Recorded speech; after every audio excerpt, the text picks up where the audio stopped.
a todos. Mi nombre es Ezequiel Quintana.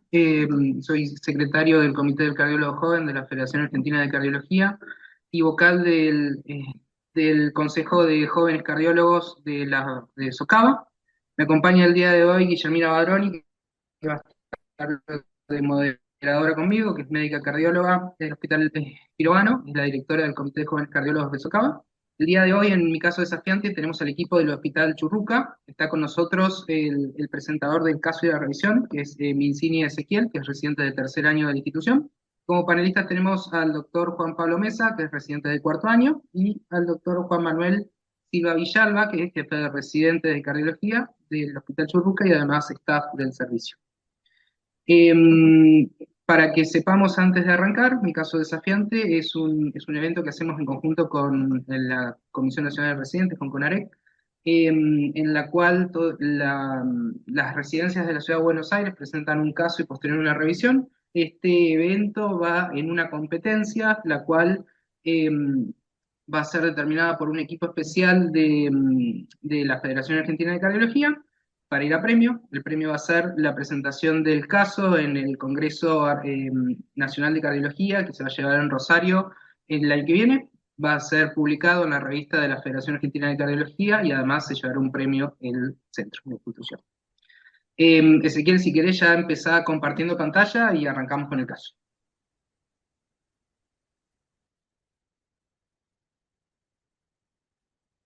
Bueno, ¿se escucha bien? Sí. Perfecto. Bueno, muchas gracias por la presentación. Nuestro caso desafiante se llama Cuando la aorta simula. Se trata de una mujer de 79 años, hipertensa, tabaquista, con antecedente de una IT de alto riesgo en el año 2019, que venía medicada con valsartán, estatinas y aspirina. El motivo de ingreso a guardia de emergentología había sido un dolor epigástrico de inicio súbito, intensidad 8 en 10, transfixiante que irradiaba tórax y a región dorsal, asociado a parestesia de miembros inferiores. Cuando llega a la guardia médica de nuestro hospital, la paciente se encontraba hipertensa, con una frecuencia cardíaca de 85 latidos por minuto, saturada 96% al 0,21 y afebril. A nivel del examen físico, el aparato cardiovascular tenía los ruidos normofonéticos, no presentaba soplos, los pulsos periféricos eran simétricos y presentes en las cuatro extremidades, y a nivel respiratorio tenía buena entrada, buena mecánica y no tenía ruidos patológicos agregados. Al aparato abdominal, digamos, presentaba un dolor a la palpación en la región epigástrica, sin defensa y sin reacción peritoneal, y a lo neurológico destacaba esta hipoestesia asociada a una paresia leve también de ambos miembros inferiores. Como exámenes complementarios, en la guardia médica se le hace un electrocardiograma que era regular y sinusal a 85 latidos por minuto, con una P de 80 milisegundos, un PR de 180, un QRS de 80, el ST nivelado con una onda QN de 3 y en ABF y con una regular progresión de las Rs en precordiales. Se le hace en contexto de estos síntomas neurológicos una tomografía de encéfalo que no tenía imágenes ocupantes de espacio, no presentaba signos de sangrado ni isquemia y no se evidenciaba una desviación de la línea media. Y se decía en contexto de la clínica, este dolor súbito, transfixiante, realizaron una angio-TC de aorta donde se evidenció una dilatación aneurismática sacular. Voy a checar un poquito esto. Ahí está, de 72 por 47 milímetros en su diámetro máximo, asociado a un hematoma en región torácica, con calcificaciones parietales y ulceraciones en la pared aórtica, la mayor de ellas de 22 por 8,2 milímetros de diámetro. Esta es la imagen de la tomografía de la paciente al ingreso, la angiotomografía, donde se puede ver una aorta contrastada con irregularidades por calcificaciones, se puede evidenciar el hematoma intramural con su clásica forma de semiluna, y a continuación se va a ver la ulceración de mayor diámetro asociada a un hematoma, que es esta que viene a continuación.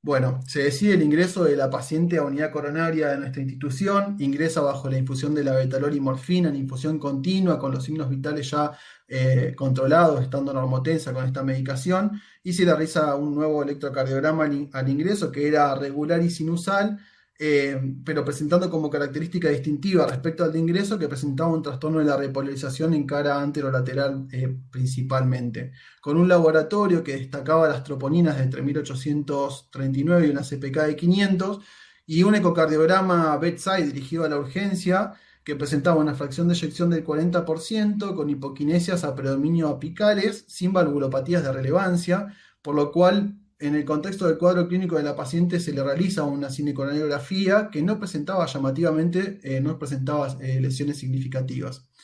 Y posteriormente se le realiza una resonancia magnética de columna que se podía evidenciar desde T5 a T8 una lesión hiperintensa que fue descrita tanto por los imagenólogos como por los neurólogos como sugestiva de isquemia medular. Con esto interpretamos el cuadro de nuestra paciente como un síndrome aórtico agudo, caracterizado por un hematoma y úlcera complicadas con una isquemia medular. Se decidió como tratamiento de la paciente colocar dos dispositivos endovascular, que se llaman TEVAR, en este caso eran Hércules. A continuación, esta primera imagen que va a correr es la imagen en 3D, la tomografía de ingreso, la reconstrucción, donde se ve la aorta de la paciente con irregularidades, calcificaciones, y a nivel de la aorta torácica se podía evidenciar esta dilatación sacular en contexto del aneurisma y de la úlcera. Y posteriormente, la imagen de la reconstrucción 3D posterior a la colocación de la endoprótesis. Se podía evidenciar la endoprótesis normo colocada y sin imagen sugestivas de endolic.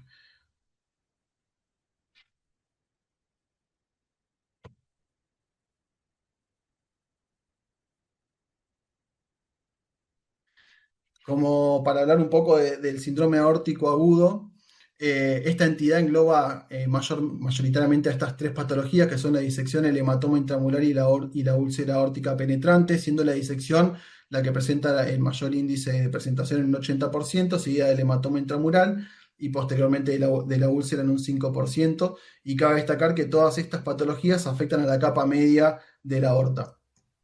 La clasificación que originalmente se hizo para la disección, pero que después abarcó a todos los síndromes aórticos, se puede definir una clasificación anatómica según Stanford, que las dividen en A y tipo B. Las tipo A son aquellas que afectan la aorta ascendente y la tipo B es la que la afectación se produce de más allá o distal al nacimiento de la subclavia izquierda, y actualmente también se habla de las no A, no B, que son las que producen una afectación principal a partir del arco aórtico.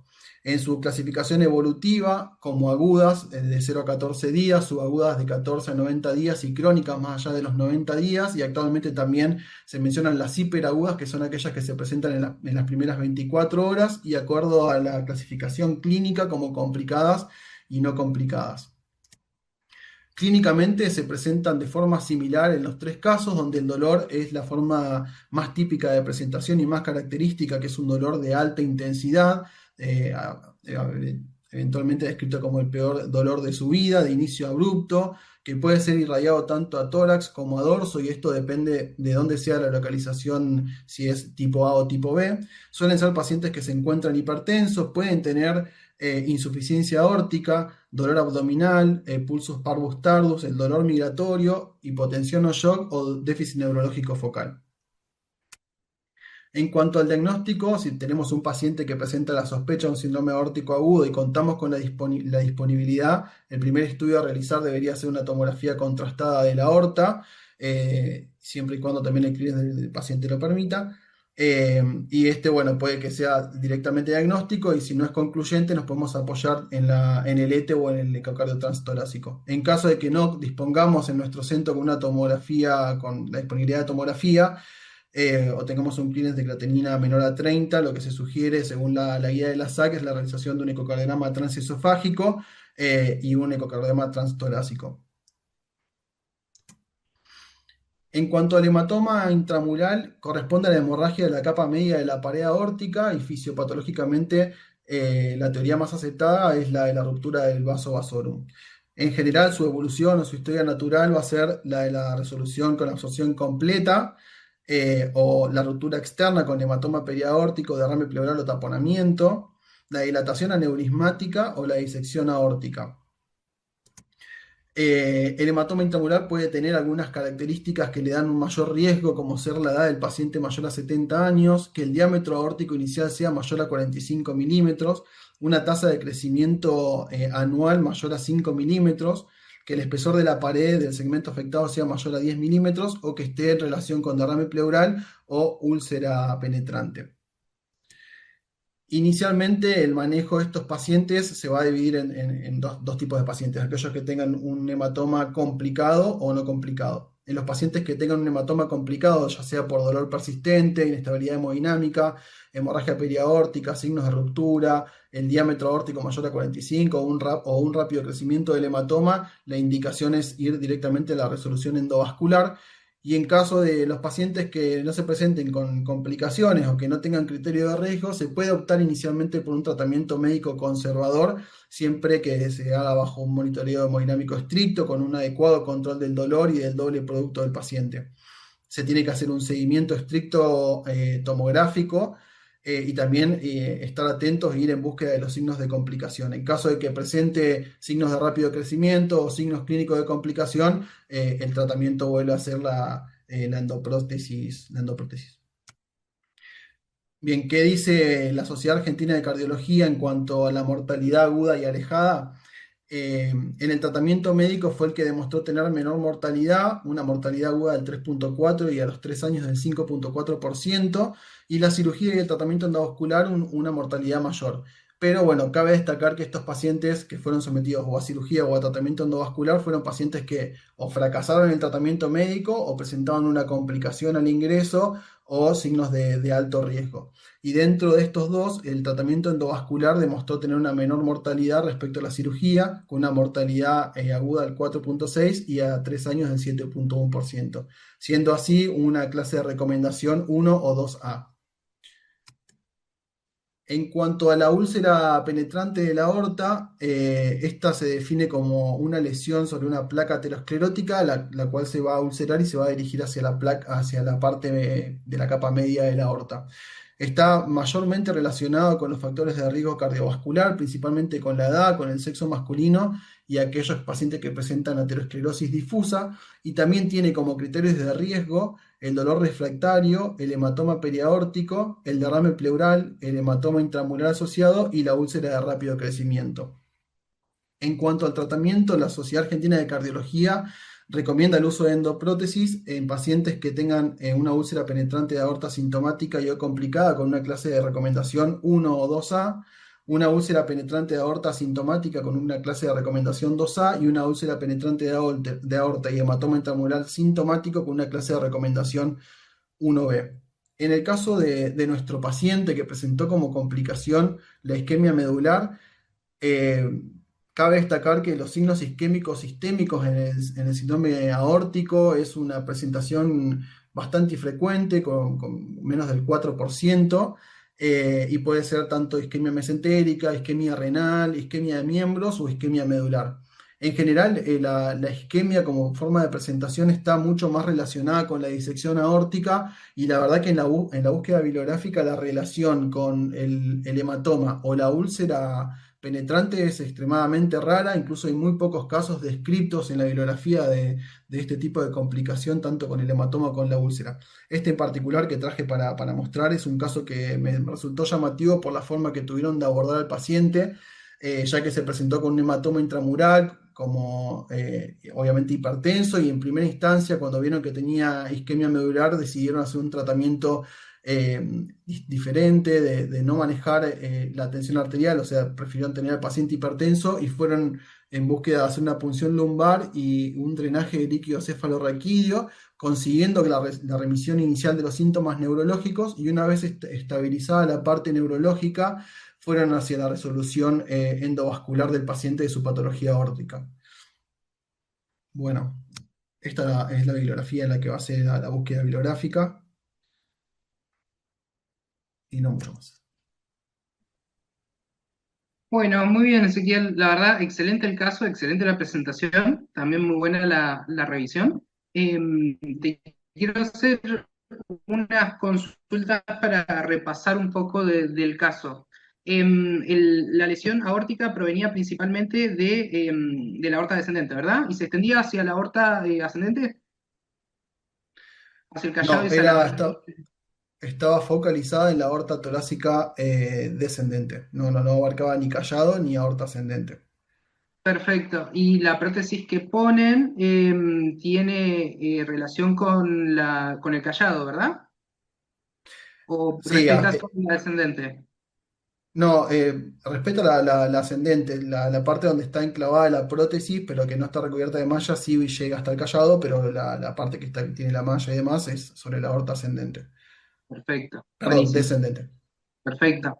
Bueno, la verdad que muy buen caso. Muchas de las patologías de los síndromes aórticos agudos de tipo B, eh, aunque suene raro hablar de síndromes aórticos y decir tratamiento médico, hay muchos que se prioriza el tratamiento médico, como vos bien mostrabas, y al revés de las afecciones de tipo A, se prefiere siempre los procedimientos endovasculares, siendo que la mortalidad muchas veces con la cirugía es peor, dada la localización anatómica.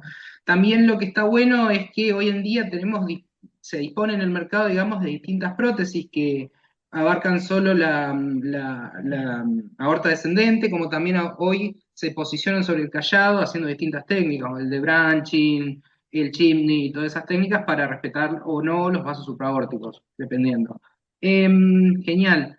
Te hago una pregunta. Y por último, perdón, es que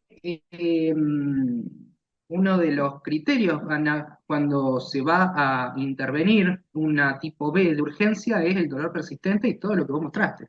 Tengo una pregunta, ¿qué experiencia tienen, más que nada a Juan Pablo y Juan Manuel, qué experiencia tienen en patología aórtica de tipo B? Y después le quiero preguntar también de tipo A, si disponen cirugía cardiovascular de urgencia, si tienen banco de prótesis, cómo manejan los síndromes aórticos en el Churruca. ¿Cómo te va, Ezequiel? Buenas noches para todos. Sí, mirá, en nuestro centro, el servicio de hemodinamia, que trabaja en conjunto con el servicio de cirugía cardíaca y cirugía vascular, ha tenido experiencia en casos de patología aórtica aguda, sobre todo de tipo B, como decías vos, que se prefieren las prótesis endovasculares. Hace poco hemos tenido un caso de un paciente joven que ha tenido una disección aórtica derivado de otro centro, y han trabajado en conjunto de manera interdisciplinaria. Lo que se hace es, se suele llevar a cabo ateneos, ¿sí? Dada, a ver, según la urgencia que amerite el caso, ¿no? Claro. Entre la unidad coronaria, el staff de sala de internación de cardiología, hemodinamia, cirugía vascular y cirugía cardíaca, para decidir cuál es la conducta terapéutica más adecuada con el paciente, ¿no?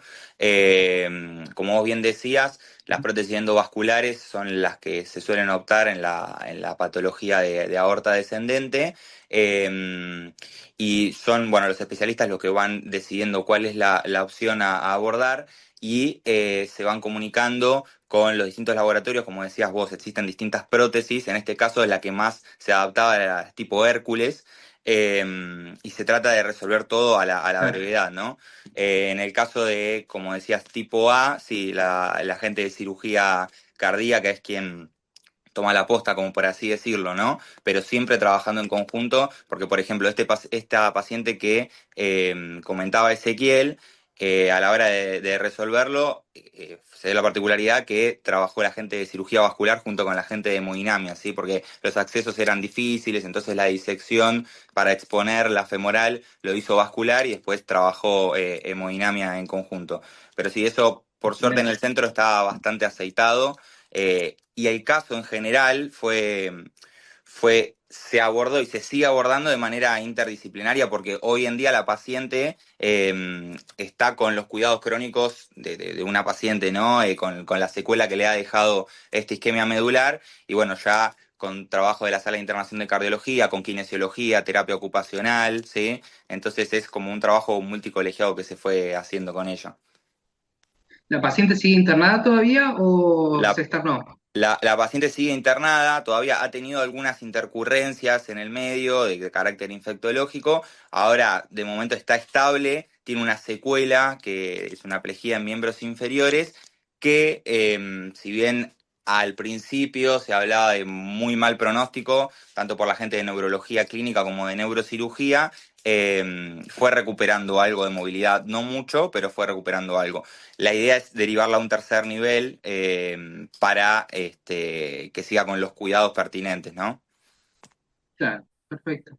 Y otra de las cosas también para destacar de las tipo B, que muchas veces aparecen en el postoperatorio, en realidad, del implante de la prótesis, es que a veces comprometen la arteria de Adams-Kewitz y empiezan con los síntomas neurológicos.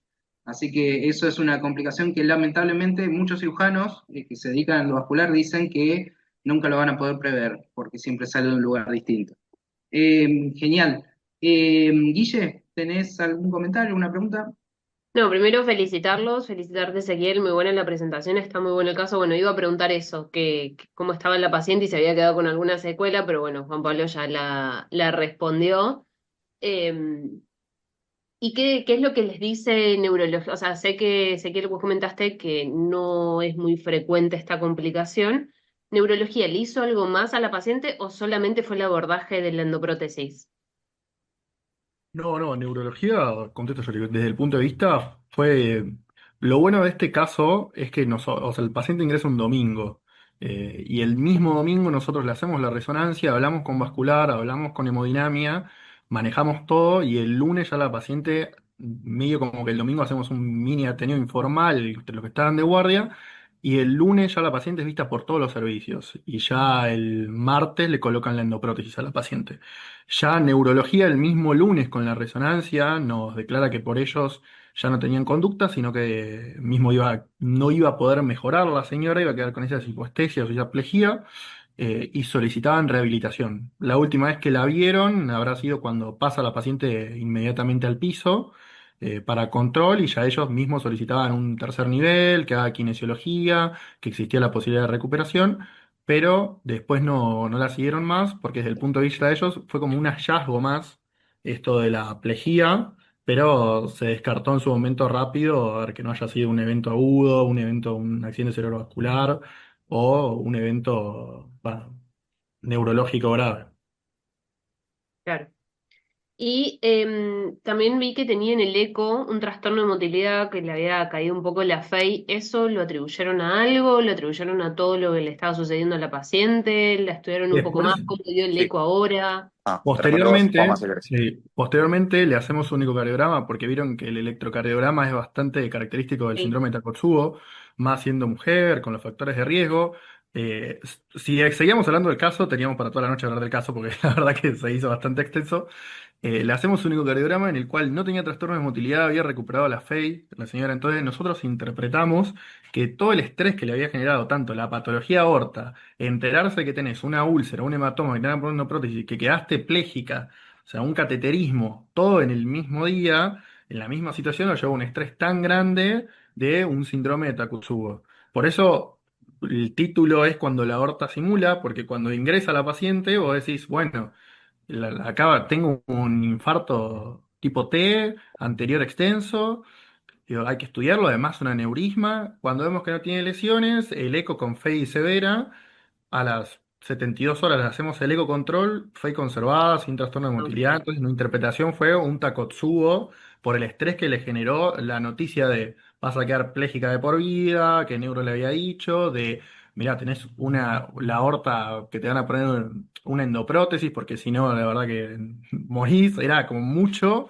para la señora y por la edad y por todo, y interpretamos que hizo un Takotsubo en el momento de la internación. Ah, ok, ok. Sí, demasiada información, pobre. Hay alguien que está hablando en el chat. Eh, mm, En el mientras tanto, si alguien del público quiere hacer alguna pregunta, alguna consulta o algún aporte, vayan escribiendo por el chat y nosotros vamos a ir leyendo. no sé. Siendo que este evento, digamos, está también en conjunto con CONAREC, supongo que el residente, digamos, que está de guardia tiene contacto desde principio a fin con el caso, desde que llega a la guardia hasta que se interna, eventualmente se trata. ¿Cómo es el manejo que tienen habitualmente? Claro. En ese caso, no sé si fue Ezequiel que la recibió en la guardia, pero estaba así uno de los residentes actuales de guardia y después se le fue haciendo el seguimiento tanto en la unidad coronaria como nosotros tenemos rotaciones en hemodinamia. Yo particularmente estuve en el quirófano cuando se hizo el procedimiento junto con otro de mis compañeros y hoy en día que estoy en la sala de internación general de cardio, la sigo a la paciente. Sí, es una internación prolongada. Pero bueno, la realidad es que es un caso llamativo, como decía Juanma recién, entra un domingo por guardia, un dolor torácico, troponinas y cambios en el electro, creo que fue atinada la idea de hacerle el cateterismo con trastornos de la motilidad a nivel apical que después recuperaron, por eso se interpretó el Takotsubo. Pero sí, yendo a tu pregunta, hoy en día es un poco famosa la paciente en cardio en general porque todos en distintas rotaciones la hemos seguido. Claro, perfecto. Acá en el chat la doctora Mettini quiere destacar el abordaje multidisciplinario y con rapidez que hicieron, que la verdad eso también es para destacar. Y Rapidísimo todo. sí, y quiero leer una parte que dice, es todo gracias al interés de la residencia, así que quiero destacar eso también. Gracias por el comentario, doctora. Bueno, no sé si alguien más tiene alguna pregunta o chicos, ustedes quieren agregar algo más del caso o de la paciente. Creo que hablamos bastante y estuvieron comentando, bueno, esto que yo creo que si no tenían la resonancia, no se hacía ese diagnóstico, se hubiese interpretado capaz que como una IT, una CB. Esa también es la importancia de tener el acceso a todo, ya sea la tomografía, la angio, la reso, el cateterismo, porque la verdad es que capaz que en otro lugar, en un público, eso llevaría un tiempito, no sería tan rápido y la resolución tampoco sería rápido, lamentablemente. Pero Sí, bueno, feliz.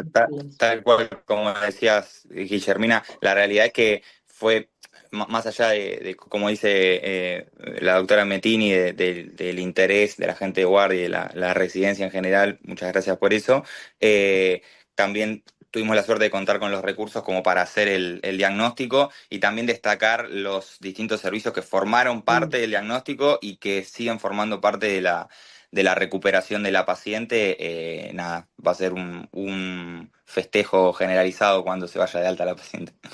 Y más si Y sale caminando. Sí, totalmente. Ustedes por guardia tienen resonador tomógrafo y ecógrafo, ¿no? Los sí, dos, sí, ¿Tienen sí, sí, disponibilidad? las tres cosas, tres cosas. las tres cosas, sí. Eco en la guardia con la posibilidad de hacer un eco bedside, Bien. tomografía y rezo, las tres. Transtorácico en UCO de guardia no. Solo, perdón, transtorácico, transesofágico quiero decir. ¿Cómo? Perdón, no llegué a escuchar. Sí, no escuché. Si ¿Transesofágico tienen eco dijiste? transesofágico disponible por guardia. Sí, sí, tenemos el equipo y la sonda como para hacer el ETE. La realidad es que no lo solemos utilizar tanto, pero si el caso lo amerita, sí, sí, se utiliza. Excelente. ¿Hay gente de eco de guardia? O sea, ¿hay ecocardiografistas de guardia o lo hacen ustedes? No, generalmente en la unidad coronaria hay dos médicos de planta, en los cuales uno es ecocardiografista o ha realizado el curso de eco, no trabaja ecocardiografista, pero sabe ecocardiograma, y el otro es más cardiólogo de unidad crítica.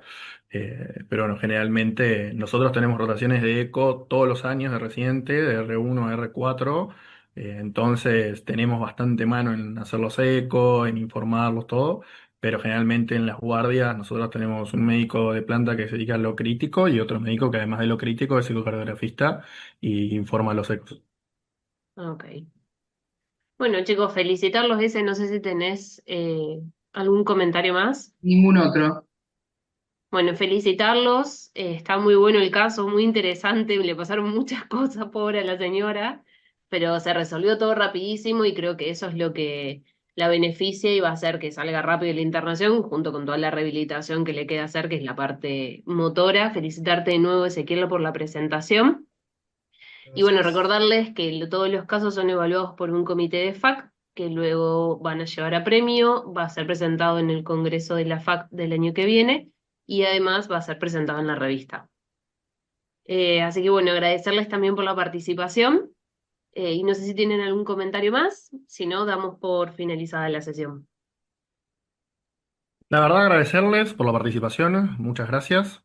Estuvo muy bueno, la verdad, prepararlo, pero bueno, siempre es un lindo desafío para la residencia y felicitaciones a Ezequiel, fue una buena disertación. Así que muchas gracias a ustedes por darnos la oportunidad, capaz de exponer nuestros casos y cómo trabajamos en el día a día, porque es lo que decían antes, nosotros que somos parte de la residencia, somos los que corremos todo el día por el paciente y en un 50% digamos que nosotros trabajamos muy rápido para salvar a la paciente. Exacto, un poquito más Adhiero a lo que libre. dijo Juanma. Bueno, chicos, entonces damos por finalizada la sesión. Después los estaremos comunicando con ustedes por el tema de los premios. Muchas gracias. Muchas Gracias, gracias. chicos. Gracias, hasta luego. Hasta luego.